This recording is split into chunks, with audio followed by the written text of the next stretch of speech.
বিয়স অনেক রাত হয়ে গিয়েছে, এখন আমি বসে বসে লাইটগুলো ঠিক করছি। তো আমার এখানে অনেকগুলো লাইট রয়েছে, সেগুলো অনেকগুলো 50 ওয়াট 85 ওয়াট এগুলো। দেখুন এগুলো কিন্তু অনেক সিএফএ বাল্ব, অনেক পুরাতন বাল্বগুলো এটি। তো দেখুন এই বাল্বগুলো নষ্ট হয়ে গেছে। এগুলো বিশেষ করে প্রবলেম যেটা হয়েছে সেটা হচ্ছে যে জেনারেটরে ওভার ভোল্টেজের কারণে নষ্ট হয়ে গিয়েছিল। তো এর মধ্যে আমি বেশ কিছু লাইট ঠিক করেছি, এগুলো রয়েছে এর মধ্যে। তো আর এখন যেটা ঠিক করলাম সেটা হচ্ছে এই বাল্ব, দেখুন 85 ওয়াটের নাসির কোম্পানির একটা বাল্ব।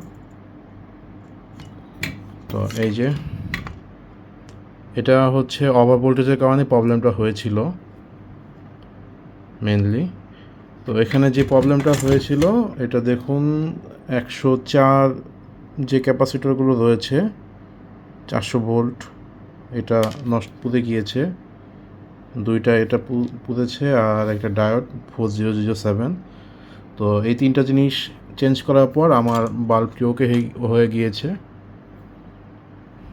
তো ভিউয়ার্স, আজকে ভিডিওটি এ পর্যন্তই, দেখা হবে পরবর্তী ভিডিওতে। এ পর্যন্ত সবাই ভালো থাকবেন, সুস্থ থাকবেন, আল্লাহ হাফেজ।